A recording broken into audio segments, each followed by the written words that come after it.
ஆயக்கலைகள் 64 அதில் ஒரு முக்கிய கலையான ஜோதிட கலையின் மூலமாக என்னுடன் இணைந்துள்ள அன்பு நேயர்களுக்கு வணக்கம்ங்க. ரிஷபராசி நேயர்களுக்கு புதுசாக அப்படி என்ன இருக்க போகுது, எப்பவும் போல வாழ்க்கை கீழேயே தான் போகுது அப்படின்னு கதரும் நேயர்களுக்கு ஒரு நல்ல செய்தி காத்திருக்குதுங்க. அந்த செய்தியை தெரிஞ்சுக்கிறதுக்கு முன்னாடி இந்த உலகை காக்கும் முருகப்பெருமானுடைய பாதம் தொட்டு வணங்கி வீடியோக்குள்ளே போகலாங்களா? என்னுடன் சேர்ந்து நீங்களும் இந்த மந்திரத்தை சொல்லிட்டே உங்களால் முடிஞ்சதுன்னா கமெண்ட் பாக்ஸில் ஒரு முறை கமெண்ட் பண்ணுங்க. ஓம் முருகா போற்றி, ஓம் முருகா போற்றி, ஓம் முருகா போற்றி. பழனி ஆண்டவா, செந்தூர் வேலவா, சீரும் போர் தளபதியே, சேவல் கொடி ராஜாவே, நீதான் ஐயா இந்த அப்பாவி மக்களை கஷ்டங்களிலிருந்து காப்பாற்றி காலம் முழுக்க கூடவே இருக்கணும்.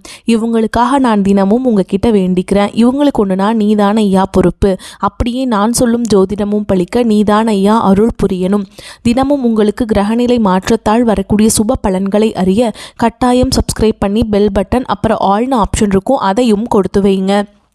ஒவ்வொரு பதிவும் உங்களைய வெற்றியடைய வைக்க வேண்டும் அப்படிங்கிற எண்ணத்தில் தாங்க போடுறோம். ரிஷபராசிக்காரங்களே, உங்களை பொறுத்த வரைக்கும் கிரக நிலைகள் எப்படி இருக்குன்னு பார்க்கலாங்க.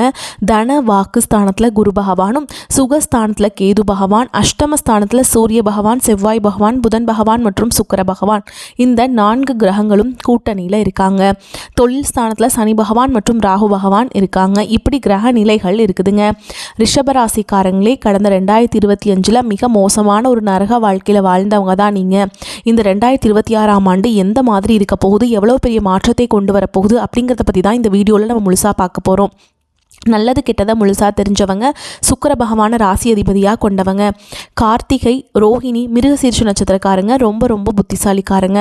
ரிஷபராசிக்காரங்க போர்க்குணம் கொண்டவங்க. உங்ககிட்ட சண்டை போட்டு ஜெயிக்கிறது ரொம்ப ரொம்ப கஷ்டங்க. எல்லா இடங்கள்லையும் நேர்மையையும் உண்மையையும் மட்டுமே நம்பக்கூடியவங்க. உங்களுக்கு சொந்தமோ பந்தமோ அது தப்புனா அது தப்பு தான், வெட்டு ஒன்று துண்டு ரெண்டுன்னு பேசக்கூடியவங்க. உங்களை ஒருத்தர் பஞ்சாயத்து கூட்டிகிட்டு போகிறார் அப்படின்னா நீங்கள் கூட்டிகிட்டு போகிற ஒரு பக்கமெல்லாம் சப்போர்ட் பண்ண மாட்டீங்க. எந்த தரப்பில் நியாயம் இருக்குதோ அங்கே தான் நீங்கள் சப்போர்ட் பண்ணுவீங்க. உண்மை நியாயத்துக்கு மட்டுமே என்றைக்குமே கை கொடுப்பீங்க. உண்மைக்கு புறம்பாக எந்த ஒரு விஷயத்தையுமே செய்ய மாட்டீங்க. இதனால தான் உங்களுக்கு நிறைய கஷ்டங்களும் துன்பங்களும் அதிகமாகவே ஏற்பட்டுருக்கு. தங்களுடைய கஷ்டத்தையும் கண்ணீரையும் கடுகளவு கூட மற்றவங்களுக்கு தெரியாமல் பார்த்துப்பாங்க. இதனால் பார்க்குறவங்க எல்லாருமே ரிஷபராசியா இவங்களுக்கு என்னப்பா சூப்பராக இருக்காங்க, இவங்களுக்கு என்ன குறைச்சல் அப்படின்னு தான் நினச்சிட்ருக்காங்க. ஆனால் சாப்பாட்டுக்கு கூட கஷ்டப்படுறது உங்களுக்கு மட்டும்தாங்க தெரியும். கஷ்ட காலத்தில் திரும்பி பார்க்க கூட ஆள் கிடையாது. ஏதோ தட்டு தடுமாறி எந்திரிச்சு நிற்கிறப்போ உங்களை குறை சொல்கிறதுக்குன்னே நிறைய பேர் தேடி வருவாங்க. உங்கள் சொந்தக்காரங்க நண்பர்களுக்கு ஒரு தேவை இருக்குதுன்னா மட்டும்தான் உங்ககிட்ட வருவாங்க. அந்த தேவை முடிஞ்ச உடனே உங்களை தூக்கி போட்டுட்டு போயிடுவாங்க. மறுபடியும் அவங்க வந்து உங்ககிட்ட உதவின்னு கேட்பாங்க. அவங்க உங்களுக்கு முன்னாடி பண்ண துரோகத்தை எல்லாமே மறந்துட்டு மீண்டும் அவங்களுக்காக உதவி செஞ்சு ஏமாறக்கூடியவங்க தான் நீங்கள். வாழ்க்கையில் எப்படியாவது முன்னேறணும் அப்படிங்கிறதுக்காக தினம் தினம் கஷ்டப்பட்டு உழைக்கிறவங்க தான் ரிஷபராசிக்காரங்க. கடந்த காலகட்டங்கள் தங்களுடைய வாழ்க்கையில் நீங்கள் நல்லது நடக்க போது நினச்சிட்டு இருந்திருப்பீங்க. ஆனால் உங்களுக்கு அந்த டைமில் ஒரு மிகப்பெரிய ஏமாற்றம் தான். புதுசாக ஒரு சில பிரச்சனைகளும் கஷ்டங்களும் தானாகவே உங்களை தேடி வந்திருக்கும். ரிஷபராசிக்காரங்க சொந்த பந்தத்தை இழந்தாங்க, சொத்துக்களை இழந்தாங்க, தங்களுக்கு நெருக்கமாக இருக்கக்கூடிய உறவுகளையுமே இழந்தாங்க. கடைசியாக நான் மட்டும்தான் எல்லாத்தையுமே இழந்துட்டு நிற்கிறதா இருக்குது, எனக்கும் உயிர் வாழவே பிடிக்கலன்னு சொல்லிட்டு இருக்காங்க. இதுக்கு மேலே என்னால் வாழவே முடியல சாமி, தயவு செஞ்சு என்னை வந்து உன் கூடையே கூட்டிகிட்டு போயிரு. நான் இவ்வளவு கஷ்டப்பட்டதுக்கப்புறம் எனக்கு வாழ்க்கையில் வாழணுங்கிற எண்ணம் சுத்தமாகவே போயிடுச்சு. உங்கள் மனசில் கவலையும் துன்பமும் தான் அதிகமாகவே இருக்குதுங்க. நீங்கள் செய்யக்கூடிய ஒவ்வொரு விஷயத்தையுமே தடுப்பதற்கும் உங்களை அவமானப்படுத்துவதற்கும் இங்கே நிறைய நபர்கள் முயற்சி பண்ணிகிட்ருக்காங்க. இது எல்லாமே தெரிஞ்சுமே கூட நீங்கள் என்னமோ பண்ணுங்கள், எனக்கு என்ன வந்துச்சு அப்படின்னு தன்னுடைய வேலையில் மட்டும் என்றைக்குமே குறிக்கோளாக இருக்கவங்க தான் நீங்கள். ஏன் எனக்கு மட்டும் ஏன் இவ்வளோ கஷ்டம் வருது, என்னோடய வாழ்க்கையில் நான் யாருக்குமே கெடுதலையோ கஷ்டத்தையோ துன்பத்தையோ கொடுத்ததில்லை, எனக்கு மட்டும் ஏன் இந்த மாதிரி எல்லாமே நடக்குது அப்படின்னு தான் பெரும்பாலான நபர்கள் சொல்லிட்டு இருக்கீங்க. உங்களுக்கு பிரச்சனைங்கிறது வரும், அது கொஞ்ச நாள் இருக்கும், அதுக்கப்புறம் இந்த பிரச்சனை போயிடும். இந்த மாதிரி பிரச்சனை வரும் போகும் அப்படிங்கிற நிலைமையில தான் நிறைய நபர்கள் வாழ்ந்துட்டு இருக்கீங்க. நீங்கள் என்னதான் பிரச்சனையை தவிர்த்தாலும் ஏதாவது ஒரு சூழலில் உங்களை நோக்கி பிரச்சனையும் கஷ்டமும் வந்துக்கிட்டு தாங்க இருக்குது. ஆனால் இனி வரக்கூடிய நாட்களில் உங்களுக்கு இன்பத்தையும் மகிழ்ச்சியை மட்டுமே தரக்கூடிய ஒரு காலகட்டமாகவே அமைஞ்சிருக்குது. இது நாள் வரைக்கும் நடந்த கெட்ட விஷயத்தை எல்லாமே விட்டுருங்க. இனி வரக்கூடிய நாட்களில் உங்களுக்கு எப்படிப்பட்ட நன்மைகள் நடக்க போகுது அப்படிங்கிறத பற்றி தான் இந்த வீடியோவில் நம்ம முழுசாக பார்க்க போகிறோம். இந்த ஜனவரி 15ஆம் தேதிக்கு பிறகு உங்களுக்கு வீரபத்ர ராஜயோகம் கிடைக்க போகுதுங்க. அது என்ன சாமி வீரபத்ர ராஜயோகம் அப்படின்னு நிறைய பேர் கேட்பீங்க. அதாவது பார்த்திங்கன்னா சுக்கிர பகவானும் புதன் பகவானுடைய சேர்க்கை பார்த்திங்கன்னா ஒன்றாக ஒரு 50 நாளைக்கு இருக்க போகுதுங்க. இதன் மூலமாக திடீர்னு ஒரு பணவரவு, திடீர்னு ஒரு உறவு உங்கள் வாழ்க்கைக்குள்ளே வரலாம். இந்த மாதிரி திடீர்னு ஒரு அற்புதமான நிகழ்வு எல்லாமே வரக்கூடிய ஒரு 50 நாட்களுக்குள்ளே உங்கள் வாழ்க்கையில் ஏற்பட போகுதுங்க. இந்த ராஜயோகம் பார்த்திங்கன்னா எல்லா ராசிகளுக்குமே கிடைக்க போகிறது கிடையாது. ஒரு குறிப்பிட்ட ஒரு 4 ராசிகளுக்கு மட்டும் கிடைக்க போகுது. அதில் வந்து முதன்மையாக இருக்க போகிறது யாருன்னா நீங்கள் தாங்க. அதுக்கப்புறம் இந்த ஜனவரி மாதம் ஸ்டார்டிங்லேருந்து பார்த்திங்கன்னா உங்களுக்கு சனியுடைய வக்ர பயிற்சியும் குருவுடைய வக்ர நிவர்த்தியும் சுக்கிர பயிற்சி சூரிய பயிற்சி ராகு கேது பயிற்சி கிட்டத்தட்ட ஒரு 6 பயிற்சி பலன்கள் வந்து இந்த 2026 உங்களுக்கு முழுவதுமாகவே கிடைக்க போகுது. இதன் மூலமாக கடந்த காலகட்டங்களில் நீங்கள் எதையெல்லாமே இழந்துட்டு கஷ்டப்பட்டுட்டு வருத்தப்பட்டு இருக்கீங்களோ அது அனைத்தும் திரும்ப பெறக்கூடிய ஒரு காலகட்டமாகவே பார்க்கப்படுது. முதலாவதாக பார்த்தீங்கன்னா சனியுடைய வக்ர பயிற்சி. அது என்ன சாமி சனியுடைய வக்ர பயிற்சி அப்படின்னு நிறைய பேர் கேட்பீங்க. அதாவது பார்த்தீங்கன்னா சனி பகவான் வந்து கும்பராசி வீட்டிலேருந்து மீன ராசிக்கு போயிருக்காருங்க. இன்னும் திரும்பி கும்பராசிக்கு வராமல் இருக்காரு. மீன ராசியில் சஞ்சாரம் பண்ணிட்டு இருக்காரு. இப்போ அவர் என்ன பண்ணுறாருன்னு பார்த்தீங்கன்னா தன்னுடைய ராசியில் குருவுடைய ராசியில் வக்ர நிவர்த்தி அடைகிறாருங்க. அப்படி வக்ர நிவர்த்தி அடைகிறதுனால என்ன அப்படின்னு பார்த்தீங்கன்னா கெட்டது மட்டுமே பண்ண சனி பகவான் இனி வரக்கூடிய ஒரு 6 மாதங்களுக்கு நல்லது மட்டுமே பண்ண போகிறார். அதுதான் வந்து வக்ர நிவர்த்தி. இதனுடைய முழு பலன்கள் பார்த்தீங்கன்னா ரிஷபராசிக்காரங்களுக்கு முழுமையாக கிடைக்க போகுதுங்க. அடுத்ததாக பார்த்தீங்கன்னா குருவுடைய வக்ர நிவர்த்தி உங்களுடைய ராசியில் 8ஆம் இடத்துலேருந்து 3ஆம் இடத்தை தொழில் ஸ்தானத்தை குரு பகவான் பார்க்கறதுனால ஒட்டுமொத்த குரு பயிற்சி பலன்களும் வரக்கூடிய நாட்களில் உங்களுக்கு முழுமையாக கிடைக்க போகுது. இதன் மூலமாக பொருளாதார ரீதியாக ஒரு அசுர வளர்ச்சி அப்படிங்கிறது ரிஷபராசிக்காரங்க நீங்கள் நினச்சி பார்க்காத அளவுக்கு ஒரு முன்னேற்றம் அப்படிங்கிறது விரைவில் உங்கள் வாழ்க்கையில் ஏற்பட போகுதுங்க. அடுத்ததாக பார்த்தீங்கன்னா சுக்கிர பயிற்சி. சுக்கிரனை ராசிக்கு அதிபதியாக கொண்டது பார்த்தீங்கன்னா ரிஷபராசிக்காரங்களும் துலாம் ராசிக்காரங்களும் தான். என்னதான் சுக்கிரனை ராசி அதிபதியாக கொண்டிருந்தாலும் எதுக்குங்க இவ்வளோ கஷ்டம்? இந்த குறிப்பாக பணத்தில் வந்து அதிகமாக நெருக்கடியை சந்திக்கிறது யாருன்னு பார்த்தீங்கன்னா இந்த பணப்பிரச்சனை அதிகமாக வருது ரிஷபராசிக்காரர்களுக்கு மட்டும்தான். ரிஷபராசியிலிருந்து சுக்கிர பகவான் பார்த்தீங்கன்னா மிதுன ராசிக்கு போயிருக்காருங்க. மிதுன ராசியில் போயுமே பார்த்தீங்கன்னா இதனுடைய ஒட்டுமொத்த பலன்களும் ரிஷபராசிக்கு முழுமையாக கிடைக்க போகிறதுனால ஒரு உச்சத்திற்கு போகக்கூடிய வாய்ப்புகள் பார்த்திங்கன்னா இந்த 2026 ரிஷபராசிக்காரங்களுக்கு அதிகமாகவே இருக்குதுங்க. அடுத்ததாக பார்த்திங்கன்னா ராகு கேது பயிற்சி. ராகு கேது பயிற்சின்னு சொன்னாவே பார்த்திங்கன்னா ரிஷபராசிக்காரங்க எல்லாமே வந்து பயப்படுவாங்க. ஏன்னா ராகு கேது பயிற்சி நினச்சி ஒரு நெகட்டிவான தாட் மட்டும்தான் மக்கள்கிட்ட அதிகமாக இருக்குது. ஆனால் இப்போ இந்த 2026 வரக்கூடிய ராகு கேது பயிற்சி மூலமாக உங்களுக்கு கடந்த காலகட்டங்களில் உடல் சார்ந்த பிரச்சனைகள் நிறையாவே இருந்துட்டு இருந்திருக்கும். என்ன நோயினே தெரியாது ஹாஸ்பிட்டல் போவீங்க 2000-3000 சொல்லி செலவாயிட்டே இருந்திருக்கும். அடிக்கடி குழந்தை உடம்பு சரியில்லாமல் போகிறது, இந்த மாதிரி அப்பா அம்மாவுக்கு உடம்பு சரியில்லாமல் போகிறது, வயசானவங்களுக்கு இந்த மாதிரிலாம் ஆகாது, இந்த மாதிரி நிறைய பிரச்சனையை சந்திச்சிருப்பீங்க. இனி வரக்கூடிய நாட்களில் அது அனைத்தும் முழுவதுமாக நிவர்த்தியாக போகுது.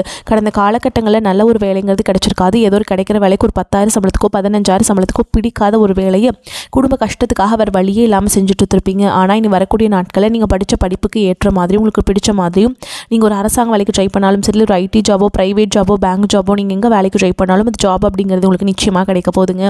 கோர்ட்டு கேஸுன்னு ரொம்ப நாட்டில் அலைஞ்சிட்ருக்க சாமி, வாய்தா மேலே வாய்தா போயிட்டுருக்கு, கேஸ் போயிட்டுருக்கு. 3 வருஷம் ஆகுது, 5 வருஷம் ஆகுது, 10 வருஷம் ஆகுது, ஆனால் இன்னும் கேஸ் நடந்துக்கிட்டே இருக்குது சாமி, எப்போதான் தீர்ப்பு வரும் அப்படின்னு தான் எதிர்பார்த்துட்டு காத்துட்ருக்கோம் அப்படின்னு நிறைய பேர் சொல்வீங்க. கண்டிப்பாக வரக்கூடிய நாட்களில் நிச்சயமாக உங்களுக்கு சாதகமாகவே தீர்ப்பு வரப்போகுது. சொத்து பிரச்சனையும் உங்களுக்கு சாதகமாகவே முடியும். சனி பகவானுடைய பார்வை உங்களுக்கு நேரடியாகவே இருக்குது. இதன் மூலம் வருமானம் அப்படிங்கிறது பல வழிகளில் வரும். தொழிலில் லாபம் சற்று அதிகமாகவே கிடைக்கும். அரசியல்வாதிகளை பொறுத்த வரைக்கும் புதிய பொறுப்புகள் புதிய பதவிகள் எல்லாமே தானாகவே உங்களை வந்து சேரும். ராகு கேதுவால் உங்களுடைய செல்வாக்கு உயரும், உடல் ஆரோக்கியம் மேம்படும், சங்கடங்கள் நீங்கும். மறைமுகமாக உங்கள் தொழில் வாழ்க்கையிலும் சரி இல்லற வாழ்க்கையிலும் சரி நிறைய நபர்கள் வந்து தொல்லை கொடுத்துருப்பாங்க. இனி அவங்களுடைய தொந்தரவுங்கிறது முழுவதுமாகவே இருக்காதுங்க.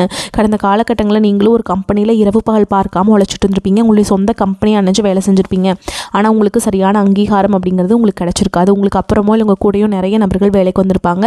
அவங்களுக்கு நிறைய சலுகைகள் எல்லாமே கிடைச்சி நல்ல ஒரு முன்னேற்றத்திற்கு போயிருப்பாங்க. ஆனால் நீங்கள் மட்டும் எப்படி வேலைக்கு போய் சேர்ந்தீங்களோ அதே மாதிரி தான் இன்றைக்கு வரைக்குமே இருந்திருப்பீங்க. ஆனால் இனி வரக்கூடிய நாட்களில் உங்களுக்கு சம்பள உயர்வு பதவி உயர்வு உங்களுக்கு மேல் இருக்கக்கூடிய அதிகாரிகளுடைய ஆதரவு முதற்கொண்டு உங்களுக்கு கிடைக்க போகுதுங்க. இனி உங்கள் வார்த்தைக்கு மதிப்பு மரியாதை கிடைக்கும். அந்தஸ்தில் நீங்கள் எதிர்பார்த்த உயர்வுக்கு போக போகிறீங்க. இனி நினச்சது எல்லாமே நடக்கும். தொழில் வியாபார தடைகள் அனைத்தும் விலகும். லாபம் அதிகமாக கிடைக்கும். முன்னேற்றம் உண்டாகும். வரவேண்டிய பணம் விரைவில் கைக்கு வந்து சேரும். குடும்பத்தில் நெருக்கடிகள் விலகும். செல்வாக்கு அந்தஸ்து உயரும். வெளிநாட்டு முயற்சிகள் வெற்றியை தரும். தெய்வ சிந்தனை அதிகமாகும். பெரியோர்களுடைய உதவிகள் கிடைக்கும். உறவுகளில் இருந்த சண்டை சச்சரவு முழுவதுமாகவே விலகும். புதிய நண்பர்கள் உங்களுக்கு உதவி செய்வாங்க. தொழிலில் ஏற்பட்ட நெருக்கடிகள் நீங்கும். முடங்கி கிடந்த நிறுவனங்கள் மீண்டும் இயங்கும். வியாபாரத்தில் எதிர்பார்த்த லாபம் கிடைக்கும். புதிய தொழில் தொடங்கக்கூடிய முயற்சிகள் கண்டிப்பாக உங்களுக்கு வெற்றியை தரும். கடந்த காலகட்டங்களில் திருமண நிலை அப்படிங்கிறது பார்த்திங்கன்னா ரிஷபராசிக்காரங்களுக்கு நிறைய பிரச்சனையும் சிக்கலையுமே பெரும்பாலும் சந்திச்சிருப்பீங்க. இதில் குறிப்பாக பார்த்தீங்கன்னா பெண்களுக்கு ஏதாவது ஒரு வகையில் திருமணம் அப்படிங்கிறது எளிமையாக அடைஞ்சிருது. ஆனால் ஆண்கள் தான் ரொம்ப ரொம்ப பாவங்க. ஏன்னா அடிச்சு பிடிச்சி நிச்சயதார்த்தம் வரைக்கும் போவாங்க. அக்கம் பக்கம் இருக்கவங்க தெரிஞ்சவங்கன்னு கெடுத்து வரைக்கும் நிறைய நபர்கள் இருக்காங்க. அதுவும் மட்டும் இல்லாமல் ஜாதகத்துலேயும் நிறைய சிக்கலை சந்திக்கிறாங்க. குறிப்பாக ராகு கேது ஜாதகம் அதே மாதிரி சுத்த ஜாதகம் செவ்வாய் ஜாதகம் இருக்கிறதுனால திருமண தடை அப்படிங்கிறது அதிகமாகவே ஏற்பட்டுருக்கு. கண்டிப்பாக இந்த 2025 திருமண யோகம் அப்படிங்கிறது ரிஷபராசிக்காரங்களுக்கு அதிகமாகவே இருக்கிறதுனால நீங்கள் வந்து திடீர்னு பார்த்திங்கன்னா குடும்ப வாழ்க்கைக்குள்ளே அடி எடுத்து வைக்கக்கூடிய வாய்ப்புகள் அதிகமாகவே உள்ளது. வாழ்க்கை துணை இழந்த ரிஷபராசி ஆண்களோ பெண்களோ அடுத்து வந்து 2வது திருமணம் அதாவது செகண்ட் மேரேஜ் பண்ணலாமா வேண்டாமா அப்படிங்கிற ஒரு மிகப்பெரிய குழப்பத்தில் இருப்பீங்க. அப்படி இரண்டாவது திருமணம் பண்ணும்போது சொந்தக்காரங்க தப்பாக பேசிடுவாங்களா, ஊர்க்காரங்க தப்பாக நினச்சிருவாங்களா, அவங்க என்ன நினைப்பாங்க, இவங்க என்ன நினைப்பாங்க அப்படின்ட்டு நிறைய நபர்கள் வந்து இரண்டாவது திருமணத்தை பற்றி யோசிக்காமல் இருக்கீங்க. இப்போ இருக்கக்கூடிய பொருளாதார சூழலும் இப்போ இருக்கக்கூடிய காலகட்டத்தையும் வச்சு பார்க்கும்போது ஒரு சிங்கிள் பேரண்டால் இந்த சொசைட்டியில் சர்வே பண்ணுறது ரொம்ப ரொம்ப கஷ்டங்க. அதே மாதிரி ரொம்ப நீங்கள் எதிர்பார்த்த மாதிரி நல்ல ஒரு மறுவாழ்க்கை அப்படிங்கிறது விரைவில் உங்களுக்கு அமையும். குழந்தை பாக்கியத்துக்காக இங்கே ரிஷபராசி நேயர்கள் பார்த்திங்கன்னா, எங்களுக்கு மேரேஜ் ஆகி 3 வருஷம் ஆகுது சாமி, 5 வருஷம் ஆகுது, 8 வருஷம் ஆகுது, நாங்களும் போகாத ஹாஸ்பிட்டல் இல்லை, பார்க்காத ட்ரீட்மெண்ட் இல்லை, வாரத்தில் 3 நாள் முருகன் கோவிலுக்கு போய் வழிபாடு செஞ்சுட்டு வந்துட்டுருக்கோம், ஆனால் எங்களுக்கு குழந்தை பாக்கியமே இல்லை சாமி அப்படின்னு நிறைய பேர் சொல்கிறீங்க. கண்டிப்பாக வரக்கூடிய ஒரு 6 மாதங்களுக்குள்ளே விரைவில் உங்களுக்கு குழந்தை பாக்கியம் அப்படிங்கிறது நிச்சயமாக உண்டாகும். இனி வரக்கூடிய நாட்களில் கடினமான காரியத்தையுமே சுலபமாக செஞ்சு முடிச்சிருவீங்க. உங்கள் எளிமையான பேச்சு திறமையால் நீங்கள் அனைவரையுமே கவர்ந்தெழுப்பீங்க. சமூகத்தில் உங்கள் பெயருக்கும் புகழுக்கும் படிப்படியாக முன்னேற்றம் வரப்போகுது. ரிஷபராசியை பொறுத்த வரைக்கும் நீங்கள் ஆண்களோ பெண்களோ அரசு வேலையோ தனியார் வேலையோ கூலி வேலையோ நீங்கள் எதிர்பாராத வருமானம் அப்படிங்கிறது உங்களுக்கு இரட்டிப்பு மடங்காக கிடைக்க போகுது. சேமிப்பு அப்படிங்கிறது பல மடங்காக உயரப்போகுது. இதன் மூலமாக பார்த்தீங்கன்னா கடந்த காலகட்டங்களில் ஏற்பட்ட கடன் பிரச்சனை அனைத்தும் வரக்கூடிய நாட்களில் முழுவதுமாக நிவர்த்தியாக போகுதுங்க. இந்த 2026 முடியறதுக்குள்ளே ஒரு பைசா கடன் இல்லாமல் அனைத்து விதமான கடன்களையுமே கட்டி முடிக்க போகிறீங்க. தவறான உறவுகளுடைய பழக்க வழக்கங்கள், தீய மது பழக்க வழக்கங்கள் இருக்கும் பட்சத்தில் உடனடியாக அவற்றிலிருந்து வெளியேறுவது ரொம்ப ரொம்ப நல்லது. இல்லாத பட்சத்தில் உங்களுடைய குடும்ப வாழ்க்கையை தலைகீழாக மாறக்கூடிய வாய்ப்புகள் இந்த 2026 அதிகமாகவே உள்ளது. புதிய உறவுகள் பார்த்தீங்கன்னா உங்களை தானாகவே தேடி வர போகிறாங்க. உங்களுடைய காதலியாக இருக்கலாம், இல்லை மனைவியாக இருக்கலாம், இல்லை புதிய நண்பராக இருக்கலாம். இவர்கள் மூலமாக நல்ல ஒரு தொடக்கம் அப்படிங்கிறது ஏற்பட போகுதுங்க. ரிஷபராசிக்காரங்களுக்கு குடும்பத்தில் மகிழ்ச்சி ஆனந்தம் அதிகரிக்கும். ராசி அதிபதி சுக்கிரன் அஷ்டமஸ்தானத்தில் நின்று தன வாக்கு ஸ்தானத்தை சஞ்சரிக்கும் குருவை பார்க்கிறார். குரு ராசி அதிபதியை பார்ப்பதால் வாரிசு இல்லாதவர்களுக்கு புத்திர பாக்கியம் உருவாகும். பிள்ளைகளின் படிப்பு, வேலை, சம்பாத்தியம், திருமணம், புத்திரபாக்கியம் போன்ற பலன்கள் சந்தோஷத்தை தரும். வேலை பார்ப்பவர்களுக்கு மேல் அதிகாரிகளின் அன்பும் ஆதரவும் பாராட்டும் கிடைக்கும். புதிய நட்பு வட்டாரம் உருவாகும். விலகிச் சென்ற நண்பர்கள் மீண்டும் நட்பு பாராட்டுவாங்க. விலை உயர்ந்த நவீன ஆடம்பர பொருட்களை வாங்கும் யோகம் உண்டாகும். குடும்பத்தில் மகிழ்ச்சியும் சுபிக்ஷமும் நிறைந்திருக்கும். திருமண தடை விலகி விவாகம் நடைபெறும். பெண்களுக்கு மன வாழ்க்கை மகிழ்ச்சியை இரட்டிப்பாக்கும். பகைவர்களால் ஏற்பட்ட தொல்லைகள் அகலும். சமூக ஆர்வலர்களுக்கு மக்கள் ஆதரவால் நிலையான அதிர்ஷ்டம் கிடைக்கும். சங்கடஹர சதுர்த்தி அன்று விரதம் இருந்து விநாயகரை வழிபாடு செய்கிறது சுப பலன்களை அதிகரிக்கும். ராசிநாதன் சுக்கிரன் மறைந்திருந்தாலும் சுயசாரம் பெற்றிருப்பதால் ஆடை ஆபரணம் வாங்குவதால் செலவுகள் உண்டாகும். தொழில் ஸ்தானம் யோகமாக இருப்பதால் தொழில் வியாபாரம் தொடர்பான சுப செலவுகள் அதிகரிக்கும். எதிலும் ஒரு முறைக்கு மறுமுறை யோசித்து முடிவெடுப்பது நன்மையை தரும். உத்தியோகத்தில் இருப்பவர்கள் நிதானத்தை கடைபிடிப்பது நன்மையை தரும். பணி நிமித்தமாக வெளியூர் பயணம் செல்ல வேண்டியிருக்கும். குடும்பத்தில் இருப்பவர்கள் உங்கள் யோசனை கேட்டு நடந்து கொள்வது மனதிற்கு திருப்தியை தரும். கணவன் மனைவிக்கிடையே இருக்கும் அன்பு நீடிக்கும். பூர்வீக சொத்துக்கள் கைக்கு வந்து சேரும். பெண்களுக்கு உங்களது ஆலோசனையை கேட்டு அதன்படி சிலர் நடந்து காரிய வெற்றியை அடைவாங்க. கலைத்துறையினர்களுக்கு இருந்த போட்டிகள் அகலும். அரசியல் துறையினர்களுக்கு நீங்கள் செய்யும் காரியங்களுக்கு இருந்த தடை நீங்கும். மாணவர்களுக்கு வீண் அலைச்சலை குறைத்து கொண்டு கல்வியில் கவனம் செலுத்துவது நன்மையை தரும். ரிஷபராசிக்காரங்களே மிக உயர்வான பலன்களை அடைய பெறுவீங்க. சில இடங்கள் வந்து உங்களுக்கு சவாலாக இருக்கும், ஆனால் வெற்றிகரமாக செய்து முடிப்பீங்க.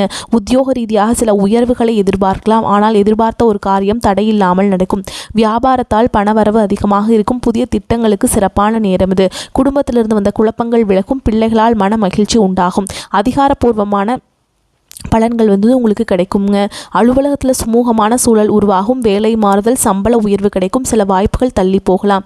வியாபாரத்தில் விற்பனை சுமாரான லாபத்தை கொடுக்கும். புதிய முயற்சிகள் குறித்து இந்த நேரத்தில் திட்டமிடலாம். குடும்பத்தில் இருந்த சிரமங்கள் நீங்கும். பிள்ளைகளால் சிறப்பான செய்திகள் வந்து சேரும். பெரியோர்களின் ஆசிகள் கிடைக்கும். குடும்பத்திற்காக பண வரவை அதிகரிக்க அக்கறை காட்ட வேண்டும். கலைத்துறையினருக்கு சினிமா வாய்ப்புகள் பெற்று மகிழ்ச்சி அடைவாங்க. புதிய முதலீடுகளை சற்று எச்சரிக்கையாக முதலீடுகளை செய்ய வேண்டும். சந்திரனோட இடப்பெயர்ச்சி நன்மை தீமை கலந்த பலன்களை கொண்டு வந்து சேர்க்கும். செவ்வாய் 8ஆம் இடத்தில் இருப்பதால் குடும்பத்தில் உறவினர்களால் குழப்பம் உண்டாகலாம். நீங்கள் எச்சரிக்கையாக இருக்க வேண்டும். அப்படிங்கன்னு பார்த்தீங்கன்னா இணையதள மோசடிகளை எச்சரிக்கையாக இருக்கணுங்க. தொழிலை நிதானமாக விரிவு செய்ய வேண்டும். ரிஷபராசிக்காரர்களுக்கு தங்களுடைய தொழில், உத்தியோகம், வியாபாரம், குடும்பம் ஆகியவற்றுக்கு தேவையான செயல்பாடுகளில் ஈடுபட வேண்டும். பண விஷயத்தில் அக்கறையாக இருக்க வேண்டும். பெரியோர்களின் ஆதரவு உங்களுக்கு கிடைக்குங்க. மேலும் உங்களை பொறுத்த வரைக்கும் நட்சத்திர பலன்களை பார்க்கலாங்க. அந்த வகையில் கார்த்திகை நட்சத்திரம் 2ஆம் பாதம், 3ஆம் பாதம், 4ஆம் பாதம் உங்களை பொறுத்த வரைக்கும் உங்களுடைய புகழ் பெருமை யாவும் உயரும். உடல் நலம் அற்புதமாக அமையும். மனைவி பிள்ளைகளும் மகிழ்ச்சியுடனே இருப்பார்கள். எந்தவித மருத்துவ செலவுகளும் இல்லாத மாதிரி உங்களுக்கு இருக்குங்க. கவலைப்பட வேண்டியதில்லை. பொருளாதார நிலையும் சிறப்பாக அமைவதால் எல்லா தேவைகளும் பூர்த்தியாகி கடன்கள் அனைத்தும் ஃபைசூலாகும். சிலருக்கு புது வீடு கட்டி குடிபோற எண்ணம் மேலோங்கும். சிலருக்கு பெரிய தொகை சேமிக்கக்கூடிய வாய்ப்பு உண்டாகும். அடுத்ததா ரோஹிணி நட்சத்திரம். உங்களை பொறுத்த வரைக்கும் மங்களகரமான சுபகாரியங்கள் கைகூடும். எடுக்கும் முயற்சிகள் அனைத்திலும் வெற்றி மேல் வெற்றியினை பெற முடியும். கொடுக்கல் வாங்கல்ல சரளமான நிலை இருக்கும். தொழில் வியாபாரம் நல்ல லாபத்தை உண்டாக்கும். உத்தியோகத்தில் இருப்பவர்கள் எதிர்பார்த்த இடமாற்றங்கள் கிடைக்கப்பெற்று குடும்பத்தோடு சேர்த்து மகிழ்வாங்க.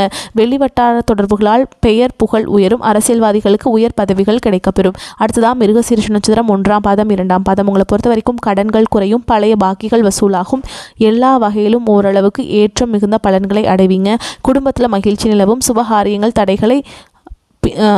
தடைகளுக்கு அப்புறம் கை கொடுங்க. பண வரவுகள் இருந்து வந்த தடைகள் விலகி மேன்மையான பலன்கள் ஏற்படும். கடன்கள் சற்று குறையும். கணவன் மனைவிக்கிடையே ஒற்றுமை நிலவும். எந்த ஒரு காரியத்திலையுமே எதிர்நீச்சல் போடுவது உங்களுக்கு நல்லதுங்க. உங்களை பொறுத்த வரைக்கும் பரிகாரம் அப்படின்னு பார்த்தீங்கன்னா மாரியம்மனை பூஜை செய்து வணங்கி வர எல்லா நன்மைகளும் உண்டாகும். மன நிம்மதி கிடைக்குங்க. வரக்கூடிய வாய்ப்புகளை தவற விட்டுறாதீங்க. கெட்டியாக பிடிச்சிக்கோங்க. வாழ்த்துக்கள். வாழ்க வளமோடு நலமோடு. நன்றி. வணக்கம்.